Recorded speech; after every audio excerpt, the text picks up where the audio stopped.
So this is a short video to look at patient information and consent forms for all babies born at 20 to 24 weeks gestation.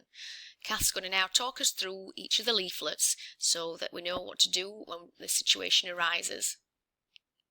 All these leaflets can be given to the families once diagnosis has been made. It informs them about what to expect when they come into hospital and what to bring and what financial support they're entitled to.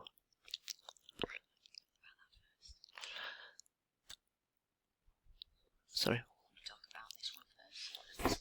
Right. The patient information leaflet for when your baby dies just helps them to understand about the tests that are available following the baby's delivery and funeral arrangements and post-mortem. This leaflet tells them all about the financial help that's available to help them throughout the postnatal period. This one is just for information regarding Remember My Baby, the charity of professional photographers that can come and take photos of their babies as a memory. This leaflet was designed with a parent to let people know what they need to bring into hospital when they're coming back, and what to expect regarding the care and length of stay. And this leaflet just gives them information about support from Miscarriage Association, counselling support following a delivery. As misoprostol is an unlicensed drug in this country, we do need to get consent from the parents before they can undertake the procedure. The leaflet is explained to them what an unlicensed drug is, and either the midwife or the doctor can complete the consent form. The bottom copy should go to the parents and the top copy should go into the notes. If this is completed prior to readmission, i.e. on diagnosis, it means that there's no delay in commencing treatment, as it is a requirement that consent is obtained. By giving the family the concessionary car parking form on diagnosis, it means that they don't have to pay for any parking during the stay in the hospital.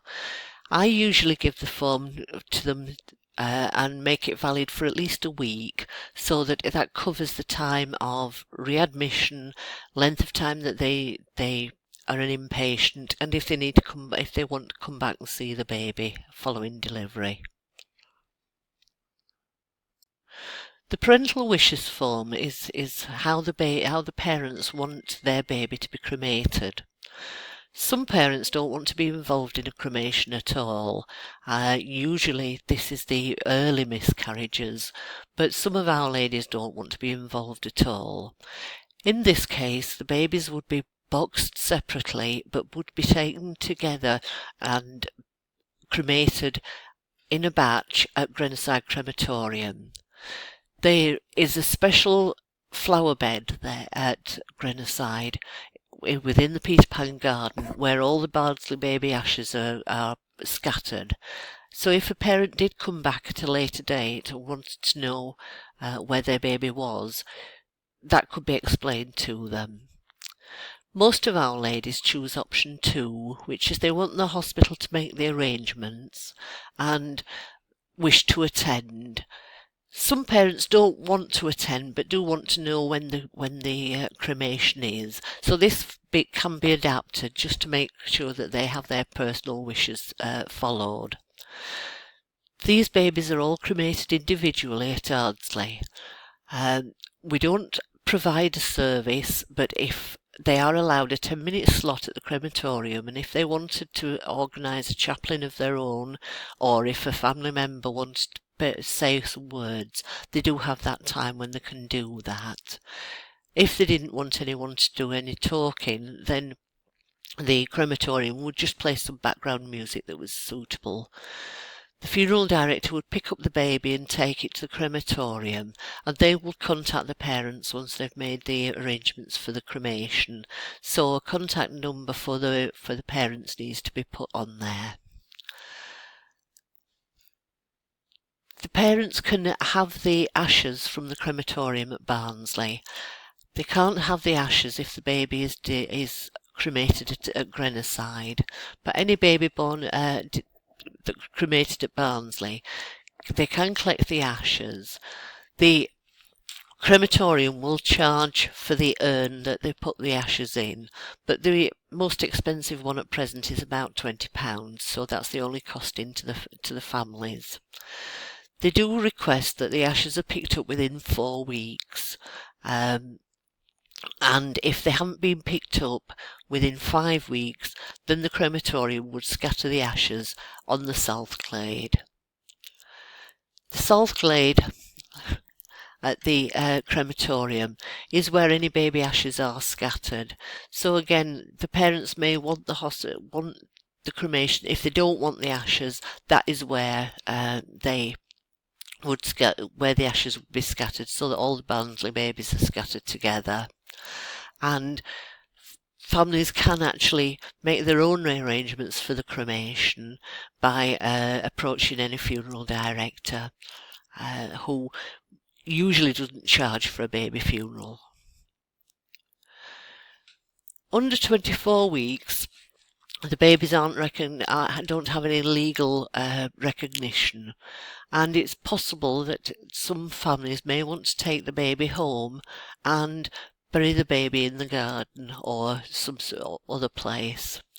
The requirements are as stated on the form, but so if the parents want to take the baby home, as long as they sign that and it's witnessed, and a photocopy of that form, one goes with the parents and the other form would go in the notes, so that if anyone came back at a later date, we've got consent. This form can be filled in by a member of staff who has seen the baby following delivery. It needs to be completed so that the cremation can take place, and this form does have to go with all babies below 24 weeks. There are 4 copies. It is carbonated, but there are 4 copies. The top copy goes to it says copy for the creme. We would take it to the mortuary, and they would then arrange with the funeral directors for the babies to be picked up. But there are 2 copies that need to go to the creme, and the other 2 copies go to the mortuary, to the notes. This leaflet just explains to the families how sensitive cremation takes place and what we've just been discussing regarding parental wishes. All families should be offered a post-mortem of their baby. This form is just to give background information to the pathologist who's going to conduct the post-mortem of the type of pregnancy loss that it was, and how mum's condition during the pregnancy, so that they've got some information to base their investigation on. The leaflets, we can offer either a post-mortem MRI examination or a full post-mortem or a limited post-mortem on babies. Can you just stop it? A post-mortem MRI examination of a baby obviously consists of photographs, x-rays and an MRI scan. What the pathologist does request, though, is that if they see an abnormality in any of the organs of the baby, that they can take a biopsy from that organ, and this is all covered within the consent form. They also normally take a sliver of skin usually from the back of the thigh, just so that it can do genetic testing on the baby as well. Parents can choose either a full or a limited post-mortem. Obviously, a full post-mortem looks at every organ in the body.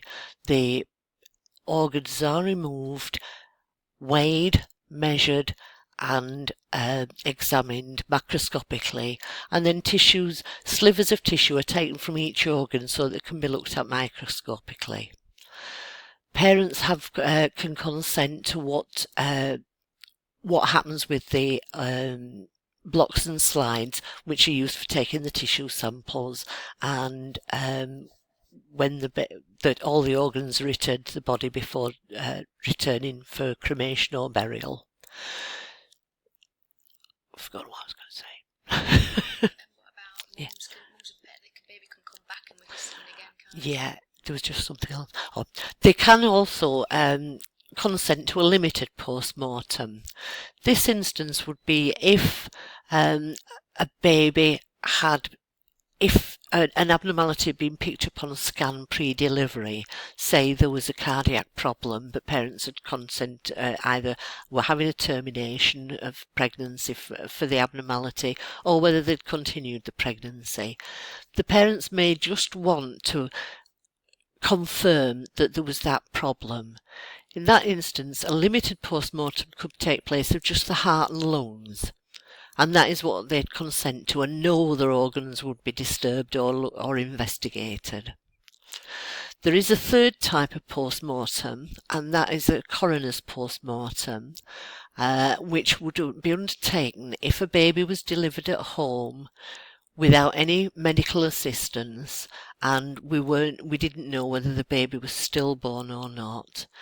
The parents can only consent to what happens to the organs and the blocks and slides following the post-mortem. The post-mortem will take place whether they consent to it or not. This is consent to hospital post-mortem examination on a baby or child, and this covers either a limited or a full post-mortem. I am able to take consent, but none of the other midwives within the unit have had the training to do that. If I'm not available, then any obstetric consultant or a registrar would be able to take consent. If the baby had shown signs of life and it was a neonatal death, then it could be that the paediatric registrar or consultant would be taking post-mortem consent.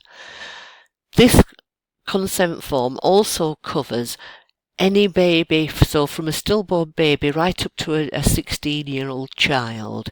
So some of the wording and some of the things that need to be consented to do need quite a detailed explanation to the parents to explain that to them.